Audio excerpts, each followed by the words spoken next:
about a poor orphan girl named Oma from an eastern Nigerian village. In the quiet village of Umunachi, nestled between the green hills of southeastern Nigeria, lived a girl named Oma. She was no more than 12, skinny as a stick, with deep brown eyes that carried the weight of someone far older. Her skin was the color of roasted palm kernels, and her hair was always tightly braided, not out of luxury, but necessity. Oma was an orphan.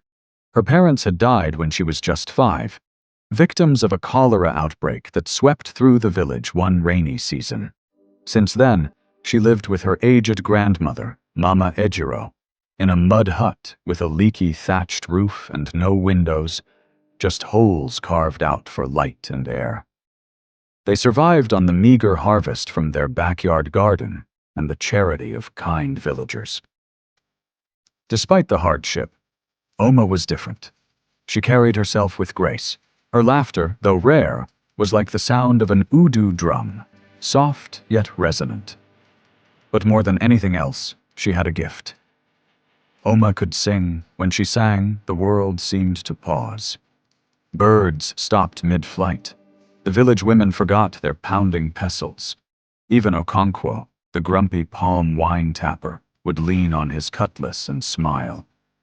Her grandmother always said, "Oma, your voice is your destiny.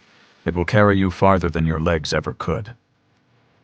But in Umunachi, dreams like that were fragile. The only school in the village was a crumbling building with no windows, shared by goats and pupils alike. Oma only attended occasionally, when her chores allowed, or when Mama Ejiro could spare her from hawking roasted corn. Then, one Harmattan morning, the village buzzed with news. The local government chairman was coming to Umunachi for a festival. He was bringing guests, important people from the city, including a talent scout from Lagos who worked with a music label. The entire village went into a frenzy.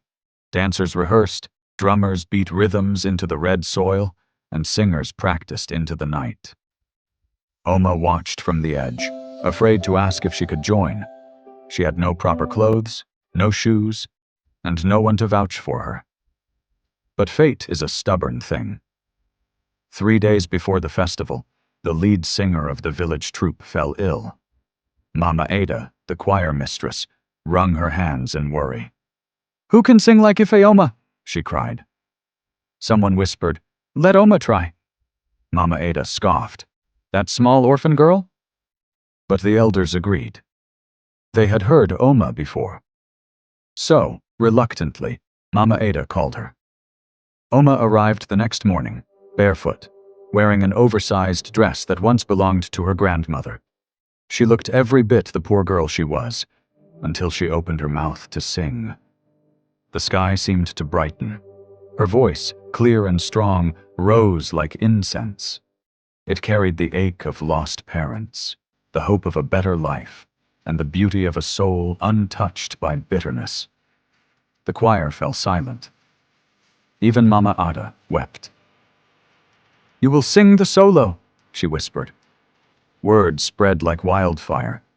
Oma, the orphan girl, was going to lead the song at the festival. On the day of the performance, the village square swelled with people. Masquerades danced, drums rolled, and then came the choir, with Oma at the front. She stepped onto the bamboo stage, heart pounding.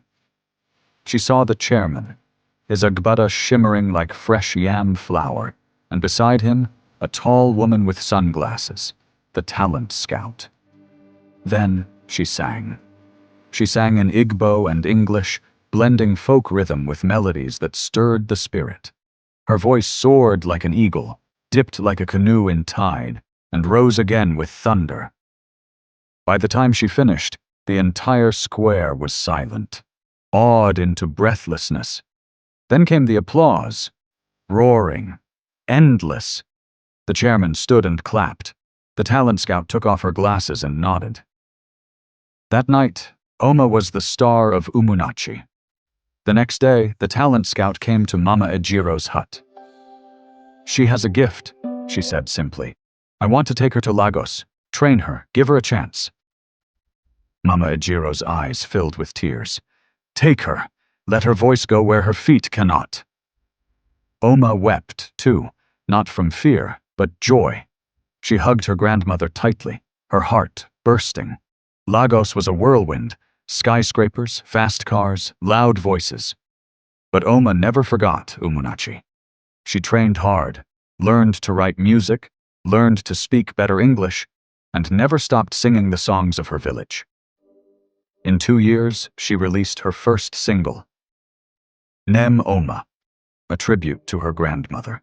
It topped charts nationwide. She was invited to perform at events, interviewed on television, and praised as the voice of the East. But she never forgot her roots. She returned to Umunnachi one bright December, not just as a star, but as a savior. She built a new school, installed boreholes, and started a music academy for gifted rural children. And when she embraced her frail grandmother on the same dusty path,